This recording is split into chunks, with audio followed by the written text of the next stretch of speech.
So I guess we're going to start with a big philosophical question. Um, Eve Ryan is a friend, a teacher, a kind of a bit of a comedian, an adventure seeker, um, punk girl at heart. She is eclectic. She's a little bit of everything and anything. It's who I decide I'm going to be that day. And I also a major world traveler. I want to experience as many cultures as I can and just learn about this world. And finally, I'm an activist. It's who I am. Growing up was, let's say, 1980s Long Island. I don't usually like to admit that to too many people. My old joke is I served 18 years and was released on good behavior. So it was a different world back then. Obviously, I knew who I was even in the 80s, but um, don't really imagine coming out in the 80s on Long Island back in those days as a possibility. So I lived what appeared to be the normal little lifestyle growing up there, but I always had to fight hiding who I was on the inside. My self discovery, I remember knowing who I was back in preschool. I remember when we'd all go to play, I'd always try to go over with the girls and my teachers, nothing against them. It was a different time. They'd always see me going to the girls and, pushing me over to the boys. And, I remember having dreams in sixth grade about my body changing and like developing and how excited I was, but then how scared I was because I knew I was going to have to go to school, and I had never heard of any of this until I was older. This whole ability to, realize I was trans and who I was. The most surprising thing I hate to say about coming out is the women's restrooms. They typically have like a plant in front of them, and I always thought they were going to be clean, and, I know women are always blaming men for being dirty, so I figured that was a place that was going to be spotless, and wow, no, that was probably the most surprising thing about coming out. The funniest aspect was actually my coming out story. At my house, our washer dryer's kind of in a cabinet by the kitchen. And my kid was supposed to be home later that night. She was an adult at that point. And I was doing the laundry. I was wearing a cute dress, and I heard the key hit the lock, and oh my God, my heart jumped. So I ran into the bedroom. My wife was in the walk-in. I ran in, slammed the door. She's saying, "Did she see you?" And then the door starts getting banged on, and I'm panicking. She's panicking. I'm saying, "You go talk to her." She's telling me to talk to her, and it was at that moment that I knew I was literally trapped in the closet and had to come out. Stuff that only happens to me. I teach 13-year-olds for a living. And that was definitely one of my biggest fears because I am a teacher. I love teaching. I live for teaching. And when it was time to come out and I was finally coming out to the world and, put something out on Facebook just to tell the rest of my family and friends, my students, as you'd imagine, eventually found out. And the day I had to tell them was one of the scariest days of my life, going, how are 13-year-olds going to react to this? And their reaction was basically, okay, that's cool. So what are we learning about today? And it was the most amazing feeling ever. And the students have been literally a blessing. They've been an amazing part of my transition because they just see me as me, and I can't thank them enough for that. One advice I would have for queer kids now is just keep going. Just keep going. Right now, they're trying to resist us again, but you know what? Resist them. Just keep going. It's gonna get better. I know that's the old line that they say, but it really does. Middle school and high school can be hard for anyone, but being queer, it could be that much harder. Get out to college or get out to the real world, and you're gonna find people like you. Find community, find groups, find places to hang out with people like you. You know, it's going to get better. And listen, they're coming at us, but again, they've come at us a lot in the past. They're always coming at us. But you know what? We're still here, aren't we? I'm still making this tape, aren't I? You're still here listening to me right now. Just resist. It's gonna get better. It is. Be yourself. I wish I would have come out so much earlier, but I was too afraid. Be yourself, find yourself, and be true to yourself. You think the kids are gonna know what a tape is? Oh my. You know, it's these little square things that, wow, a tape. In town, if like, you know, around New Paltz and stuff, I do a lot of shopping. I was just checking out a lot of the stores the other day. Got myself something adorable from Salix. Thank you very much. Down on Water Street Market is always a great place. You know, I go up to Manny's Art Supplies if you need stuff. God, there's amazing chocolate places in New Paltz that I absolutely love. Both Kraus and Lagusta's. Lola's has the best milkshakes, and their wraps are delicious. Main course, Snugs and Bacchus when I want to go out for the night. There's so many great places in New Paltz. Also, big shout out to Gardner, Disgruntled Chef. Favorite local night spot is not even a question anymore. I am a Unicorn girl. So the Unicorn Bar is an LGBTQ plus queer bar up in Kingston. 100%. That is my favorite place to hang out. They have everything there. Some nights it's punk night, which I adore them for having, and sapphic night, and just burlesque nights, and oh my God, the Unicorn Bar. I'm so grateful for them being in our community right now. Really, it's our resistance. That's the first thing it is. You know, a lot of people think of it as a parade. You know, we might have a float or two this year, but it will always be a march. Pride is remembering the Stonewall riots, which I don't care what they do to the National Park Service's website. We are the LGBTQ plus.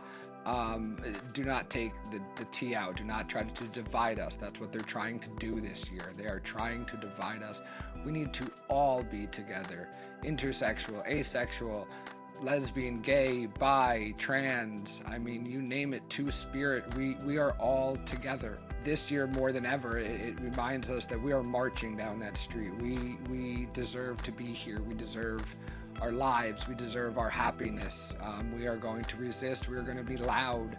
On the flip side of the same coin, though, it is a celebration. It is getting the community together. It is rejoicing. It is showing the world how many of us there are. It is carrying, shameless plug, on June 1st at New Paltz Pride, the world's largest trans flag down Main Street. If you want to be a part of that or see it, check it out. So to me, at first, it's resistance. To me, at first, it's remembering Marcia and Sylvia. For me, it's remembering all my trans sisters who came before me, and remembering all the queers that came before me and that are here with me now and that will be here in the future. It's remembering, it's fighting, it's being who we are. And at the same time, I mean, as they say, we dance. And we dance because the dance is what we're fighting for. So that's what Pride is to me. Something I think that's very special about Pride this year, for me very personally, and also for the New Paltz Pride Coalition in total, is 2 years ago, my wife and I were handing out stickers at an old Easy Up tent we had at the Pride Festival saying, "Who wants to join a coalition?" And that was just 2 years ago. Last year, the Pride Coalition was in full effect. We found great board members to help us out. We found a great community that we always knew was here.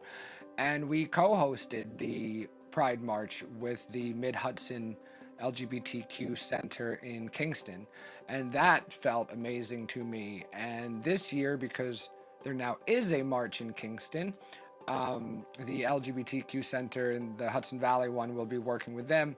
So this march is completely being thrown by the New Paltz Pride Coalition, with, of course, help by people like Vila Peculiar and Katerina Mirage, or Kat.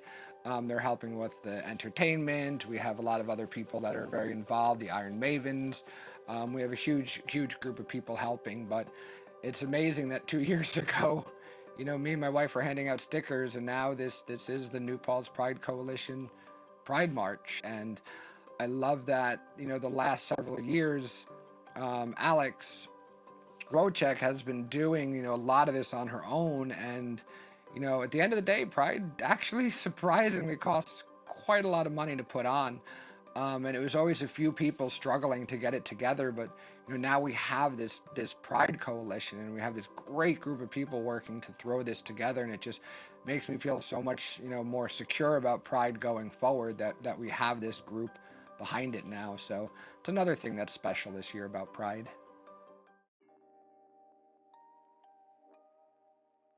Where it started from was I've been here since the 90s. I actually used to be a bouncer at P&G's. I know I look big and scary and bouncer-like, so I've been here forever, but I was always so jammed into the closet, you would never, ever have known. When I finally came out in 2017, 2018, I remember being so excited going, I'm in New Paltz. This is such a queer town. I'm so excited.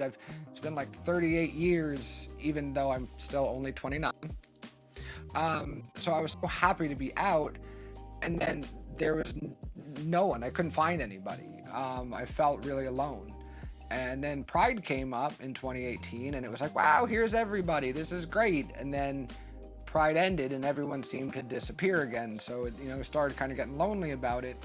But then what some people might remember in 2020 was a New Paltz police officer wearing their New Paltz police uniform in a New Paltz police cop car decided to put out a really disgusting rap that included some transphobic lyrics. So, as a lot of people say, nobody asks to be an activist. Activism is thrown on you. At that moment, I knew I had to write something, and I mean, it literally started from me writing on the Facebook page, to me being asked to read that at a town hall meeting, to it being on Spectrum News. And at the end, I said I'd rather educate this person than just cancel them. And we actually wound up about 6 months later having brunch together. We talked a lot. We worked through a lot of stuff. It was actually very beneficial. Then we kind of parted ways after a while. And I started really kind of feeling like this was important to keep, working on this, and got a few people together from the neighborhood, which was great. My wife and I, Zach and Amanda from Manny's, Alex again, and we said, let's build something. And I've always said it's kind of the reverse Field of Dreams, which is if you build it, they will come. And I'm like, well, we're here. Now we got to build something. Now we need a home base. And, I remember that, talk in 2020 telling people we need a Pride Center. I have no idea how to do this. I'm a teacher. I'm not someone that puts Pride organizations and Pride centers together, but there's enough people in this town we can make this happen. And over the last couple of years, we've been building that up. And this year we're throwing Pride.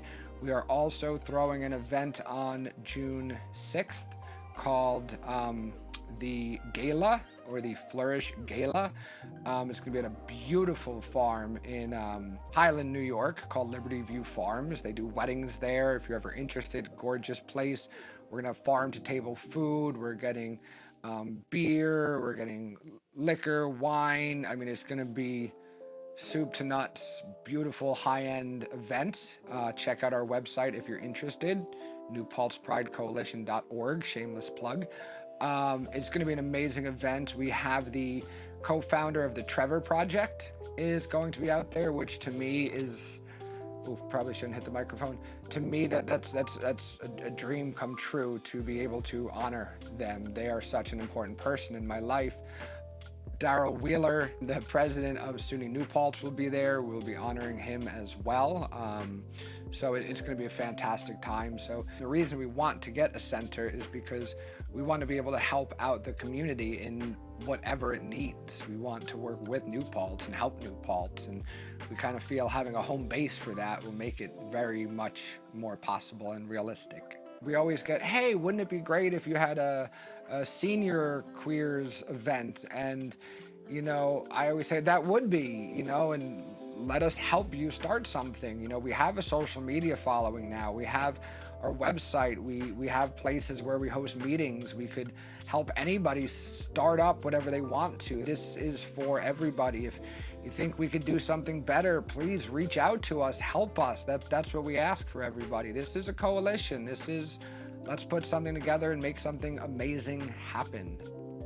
Chief obstacle right now for the Pride Coalition, two that I could think of. One, it's becoming a little bit of a scary time politically, and a lot of places are getting, not able to donate like they used to, or, places are starting to distance themselves for Pride for some reason, which is an obstacle. A second obstacle, which I wish was not an obstacle, is I'm a teacher. I've never done this before. Most of the people on the board are people that are just wanting to help. And my friend asked the other day, how much do board members make? And I went, and he said, okay, but how much do you make? Like, no, we don't make anything to do this. Maybe in the future when this becomes a larger thing, it will be needed. I don't know. But when people have problems, please, write us, come to us, let us know what we're doing wrong, and more importantly, let us know how we can make things better. Talk to us. Communication. Too many people in our community, and this isn't just about us, but this is in general, too many people in our community just eat each other alive, and that's not what's going to help us. What's going to help us is to be joined together, to work together. So if there's something we're messing up, talk to us, educate us, work with us, help us. Don't be a roadblock, be a bright directional arrow showing us which way to go.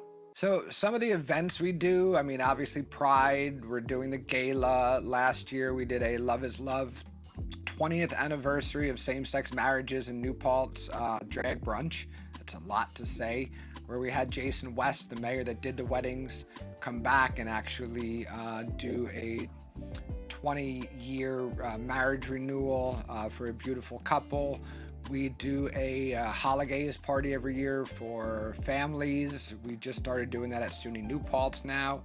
We do the New Paltz costume swap, which we've now run for 2 years in a row. Hopefully people will keep making that next year. You don't have to turn in a costume to get a free costume. It's a great deal. We've done open mic nights. We've done just so many fun events, and we almost always have pizza. So, how could you go wrong with pizza? But yeah, if you're looking to throw an event, if you want to start a social group, any of the above, let us know. We would love to work with you and see what you want to make happen, because we made all this happen out of nothing, so we can make whatever your dreams are too, but we now have resources.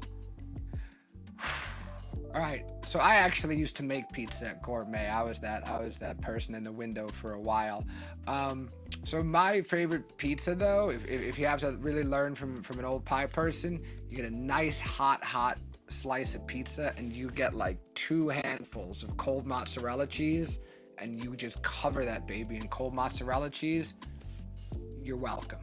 You're welcome is all I can say.